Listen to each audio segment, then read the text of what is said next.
Kapag pugi ang tumitig, nakakaakit. Kapag pangit ang tumitig, nakakabwisit. Minsan sa mundong ito, sasama talaga ang loob mo. Kapag pugi ang nanligaw, may pag-asa. Pero kapag pangit ang nanligaw, wala, isa di first muna, mahigpit si mama. Minsan ang dami pang requirements, kailangan mabait ka, kailangan matino ka, kailangan maganda ang course mo, kailangan may future ka talaga sa buhay, may plano ka. Pero kapag pugi ka, okay na yun eh. Ngingiti ka na lang, kikiligin na yan. Kapag pugi yung nakasagi, dream come true, kinikilig pa. Pero kapag pangit yung nakasagi, sasampahan ka ng kaso na pakamanyakis mo. May harassment pang isasampa sa'yo. Diba? Napansin niyo yung kalakaran dito sa mundo? Bakit kasi ginawan pa ng pangit at gwapo? Hindi na lang pantay-pantay. Minsan ba natanong nyo rin yun? Diba? Kapag pangit ka, luging-lugi ka talaga. Alam nyo naman yan. Kapag pugi ka, simple lang eh. Ngitian mo lang ng ganun eh. May ganun ka lang. Pag pangit ka, kahit anong ngiti mo, mag-cramps na lang ang pangamukha ang ngiti, hindi ka papansinin. Diba? Kailangan mabango ka kapag pangit ka. Kailangan magandang trabaho mo. Diba? Kailangan mayaman ka. Yung background ng family mo. Diba? Kapag pugi ka, oh, tatayo ka lang eh. Di ba kapag pugi ka, tatayo ka lang ng ganun. Pag nakita ka ng mga babae, wow, di puga. Future oh. Oh, pero kapag pangit ka, wow, di puta malas. Di ba? Pansin nyo? Kapag pugi ang katabi, swerte. Kapag pangit, wala, malas. Di ba? Nakakasama ng loob. Kapag pugi ang tumitig, nakaka-inlove. Kapag pangit ang tumitig, di ba, nakaka-high blood? Di ba ganyan kayo? Hindi naman lahat, pero karamihan pag sa jeep. O, tatabi yung pogi. Wow, feeling close. Talagang pipicturean pa. Imamayday pa talaga. Katabi ko, pogi ngayon, artistahin. Pero pag pangit, ha? Pag pangit, anong ginagawa ninyo? Diring-diri. Ha? Diring-diri, binabantayan yung kamay, baka gumalaw. Tapos pag gumalaw yung kamay, yung karat, bibidyoan agad. Ipopost sa social media yan. Panghihipo, harassment. Diba?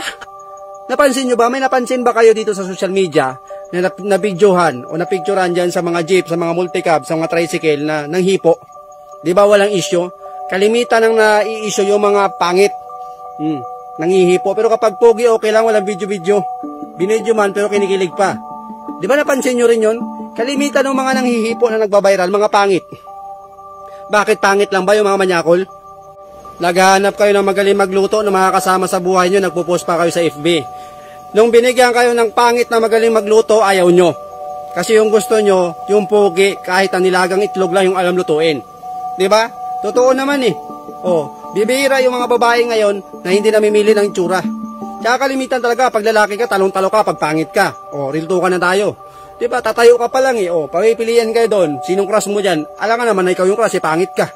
Oh, real talk ka lang to. Diba? Kaya luging-lugi ang mga pangit. Tayong mga pangit kasi pangit din ako eh, diba? Tatabi ka sa mga pogi, hindi ka pa nagsasalita, talo ka na eh. Yung pogi, ngingiti lang ng ganun, no? Titigas lang ng ganun.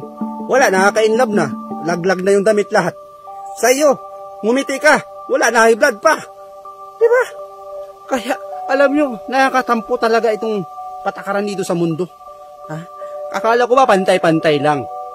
Sa mata ng Diyos, pero sa mata ng mga tao, lalo sa mga babae dyan na mapanlait sa mga pangit, bao di puga. Sasama talaga ang loob ninyo. Talaga lang. Sino nakaranas dito ng ano? Ha? Sino nakaranas dito ng laging binabasted? Yung binabasted ka kasi pangit ka. Nung niligawan mo, ang sabi, study first muna siya, kaya okay lang sa'yo. Pinapadala mo pa ng mga bulaklak. Pero nabalitaan mo, mga 1 week lang, may boyfriend na. Bao di puga yung heartthrob dun sa campus ninyo. Ha? Diba? Kapag pogi ang nagbeso, kinikilig. Kapag pangit, pwede ka madimanda. Ha? Pwede ka madimanda. Nasaan ang hustisya ngayon? Sa aming mga kalalakihang pangit, sa mga promax sa pangit, ito na content na ni Ato, at nakita ko rin.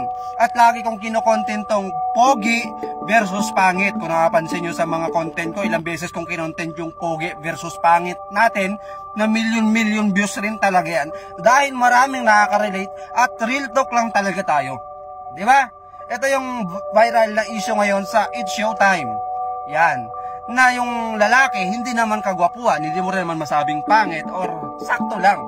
Sakto lang sa paningin para sa akin. Sakto, hindi naman siya pangit talaga as in. Na nabiglang nagbeso sa babae.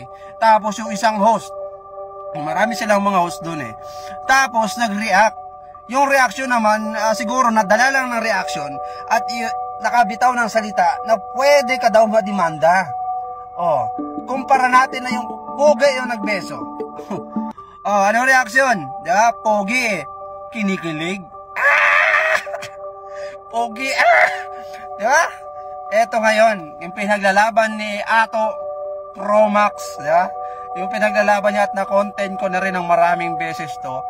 Nakakatuwa at nakakalungkot actually. Bakit hindi pantay yung trato sa mga kapugian at sa mga hindi naman kapugian? Nakakalungkot, di ba? Ito yung sinasabi ko, pag sumakay ka ng jeep, kapag pogi ka, tumabi ka dun sa babae, kinikilig yung babae. Kapag hindi ka naman pogi, natatakot yung babae. Ha?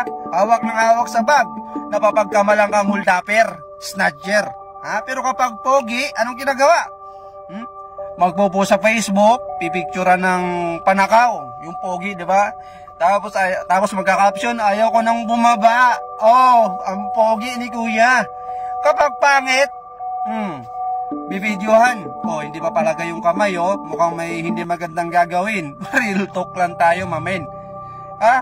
Yan ang problema. Bakit hindi nyo bigyan ng maayos na pagtrato yung mga kapugian at yung mga kapangitan natin dyan? Di ba? Nakakasakit kayo ng damdamin. Actually, nung napanood ko yun, feel na feel ko yung kirot sa dibdib ng lalaki. Ha? Nung sinabihan yung lalaki na pwede kang madimanda sa ginagawa mo, beso lang naman yun. Diba? Respeto baga. Parang daw, hindi daw nagpaalam. So, pero hindi naman kiss yun. Biso lang. Eto lang, oh, pisngi, nilapat lang doon. Diba? Hindi naman pinano talaga. Hindi naman, parang hangin lang yung nakita ko eh. Oh, ang reaksyon, wag bawal yan ha, baka matibanda ka kasi wala. Panoorin nyo na lang yung mga content ko na pogi versus pangit.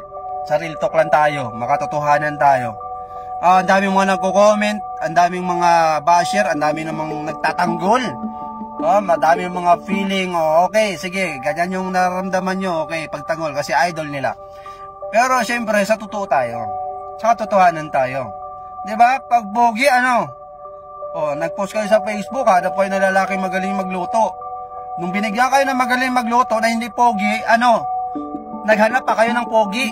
Kahit di marunong magluto, ginagawa kayong katulong sa banyo, tagaluto kayo. Kasi pogi, wala pang trabaho.